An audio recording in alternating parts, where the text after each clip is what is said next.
मित्रों, आप सभी राजा हरिश्चंद्र की कहानी निश्चय ही जानते हैं, जो कहानी आपको बताती है कि राजा हरिश्चंद्र एक बहुत ही धार्मिक सत्यवादी राजा था, जिसने सत्य रक्षा के लिए अपनी पत्नी को बेच दिया था।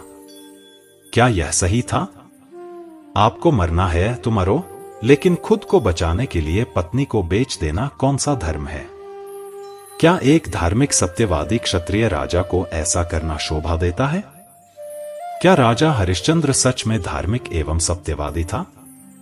आज हम राजा हरिश्चंद्र की वह सच्चाई बताने वाले हैं जो बहुत से लोगों को ज्ञात नहीं है। राजा हरिश्चंद्र असल में सत्यवादी नहीं, बल्कि एक स्वार्थी धोखेबाज राजा था, जिसने अपने जीवन रक्षा की स्वार्थ में पत्नी को बेच दिया था। और उनके धोखेबाजी के बारे में आपको इस कहानी से पता चलेगा। तो आइए जानते हैं कि राजा हरिश्चंद्र ने कैसे और किसके साथ धोखाधड़ी की। हमारे आज की कथा श्रीमद्भागवत से है।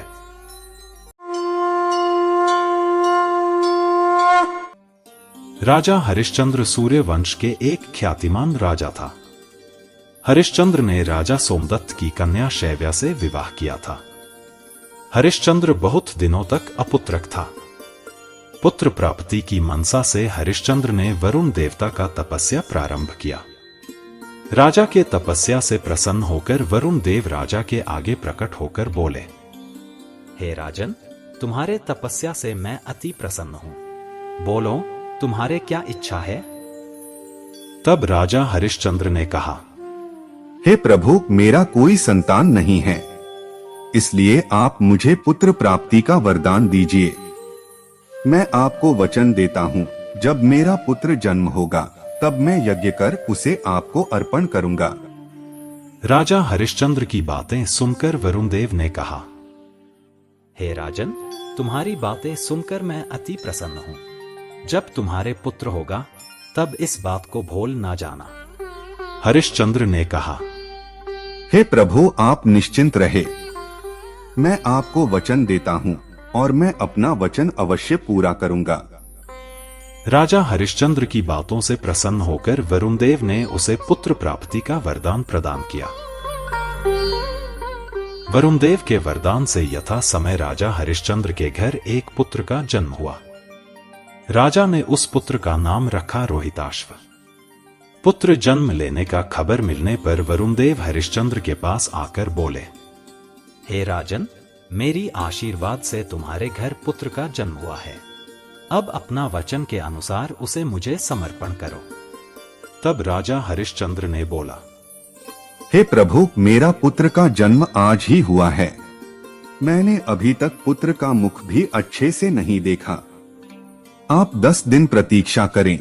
10 दिन के बाद मैं अपने पुत्र आपको समर्पित कर दूंगा। राजा से ऐसे बातें सुनकर वरुण देव वापस लौट गए। 10 दिन गुजरने के बाद वरुण देव फिर आए। तब राजा हरिश्चंद्र ने कहा, हे भगवान, मेरे पुत्र के जन्मे अभी 10 दिन ही हुए हैं, अब तक वह शुचि नहीं हुए। आप कृपया पुत्र के दांत उगने तक प्रतीक्षा करें, तब वह शुद्ध होंगे और आपको समर्पित करने योग्य होंगे। तब मैं यज्ञ कर उसे आपको समर्पित करूंगा। राजा हरिश्चंद्र से ऐसा बातें सुनकर वरुण देव फिर वापस लौट गए। कुछ दिन बाद रोहिताश्व के दांत निकल आए। यह जानकर वरुण देव फिर से हरिश्चंद्र के पास आकर बोले, हे राजन, अब तो तुम्हारे पुत्र के दांत निकल आए। अब अपना वचन अनुसार उसे समर्पित करो। इस बार राजा हरिश्चंद्र ने कहा, हे प्रभु, रोहिताश्व के अभी नए नए दांत निकले हैं। ये तो उनके दूध पीने की दांत है। उसके ये दांत झरने दो, तब वह संपूर्ण रूप से पवित्र हो जाएगा। उसके बाद हम यज्ञ करके उसे आपको समर्पित कर दूंगा। राजा हरिश्चंद्र से ऐसे बातें सुनकर वरुण देव फिर वापस लौट चले। अब 8-9 वर्ष बाद रोहिताश्व के दुग्ध दांत झरकर नए दांत निकल आया। ये बात जानकर वरुण देव फिर से हरिश्चंद्र के पास आकर बोले, हे राजन, तुम्हारे पुत्र के दुग्ध दांत गिर गए और नए दांत भी निकल आए। अब तो तुम अपने वचन पूरी करो। इस बार भी राजा हरिश्चंद्र ने बहाना बनाते हुए वरुण देव से बोला, हे भगवान, कवच पहनना हम क्षत्रिय की शान है। हमारे पुत्र ने अभी तक कवच नहीं पहना है। उसे कवच पहनने की योग्य होने दीजिए, तभी वह संपूर्ण रूप से शुद्ध होगा। तब मैं अपने वचन अनुसार यज्ञ करके उसे आपको समर्पित करूंगा। कृपया आप और कुछ दिन प्रतीक्षा करें। राजा हरिश्चंद्र से ऐसे बातें सुनकर वरुण देव इस बार भी वापस लौट चले। उसके बाद कई वर्ष बीत गए। रोहिताश्व बड़ा होकर अपने आप कवच पहनने में सक्षम हुए। पुत्र को देख राजा पुत्र मोह में पड़ गए। तब राजा हरिश्चंद्र ने सोचा, मेरा तो एक ही पुत्र है। अगर मैं इसे वरुण देव को समर्पित कर दूं, तो मैं फिर से अपुत्रक हो जाऊंगा। नहीं, मैं उसे समर्पित नहीं कर सकता। मैं अपने पुत्र की रक्षा अवश्य ही करूंगा, चाहे मेरे प्राण ही चली जाएं। ऐसे सोचकर राजा हरिश्चंद्र ने पुत्र रोहिताश्व को घर से भगा दिया। उसके कुछ दिन पश्चात वरुण देव फिर से राजा हरिश्चंद्र के पास आकर बोले, हे राजन, अब तुम्हारे सारे मनोरथ पूर्ण हुए। तुम्हारे पुत्र रोहिताश्व कवच पहनने में भी पारंगत हो गए। अब विलंब करना उचित नहीं। अब तुम अपने वचन की पूर्ति करो। इस बार प्रपंची धोखेबाज राजा हरिश्चंद्र ने कहा, हे प्रभु, आप मुझे क्षमा करें। मैं बहुत ही लज्जित हूँ।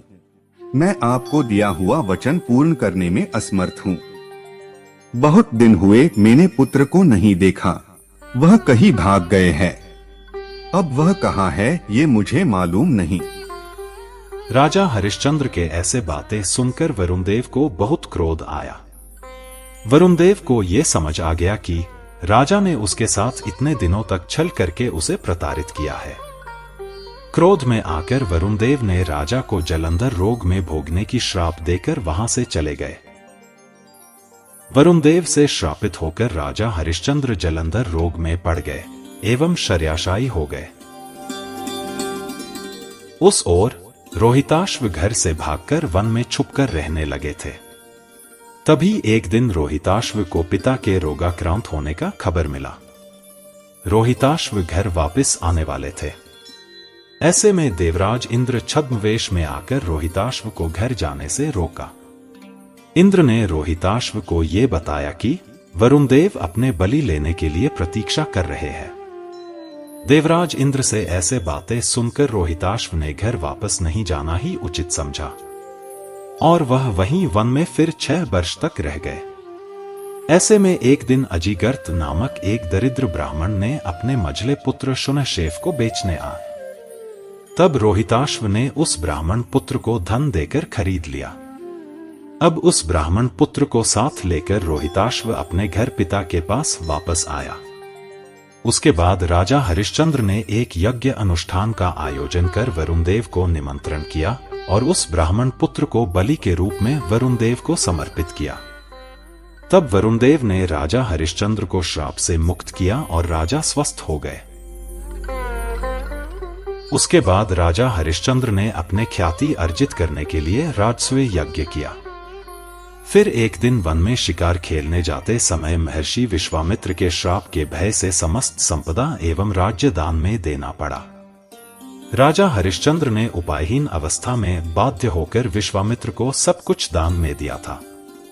उसके बाद हरिश्चंद्र ने भी कर्म किया था, वह सब आप जानते ही हैं।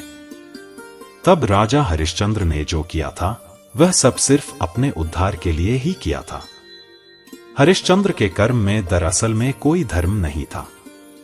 वह तो सिर्फ और सिर्फ अपने स्वार्थ सिद्धि के लिए ही वह सब किया था। इस कहानी से यह पता चलता है कि राजा हरिश्चंद्र कोई सत्यवादी नहीं बल्कि एक मिथ्यावादी राजा था। हरिश्चंद्र एक प्रपंची धोखेबाज राजा था। तो मित्रों, यही है राजा हरिश्चंद्र की धोखाधड़ी की कथा। आज यह कहानी आपको जरूर पसंद आई होगी। आगे भी हमारे साथ जुड़े रहने के लिए कृपया हमारे चैनल को सब्सक्राइब कर लीजिए। आगे अन्य एक रोचक कथा के साथ फिर मिलने की आशा से आज के लिए धन्यवाद। जय श्री कृष्ण।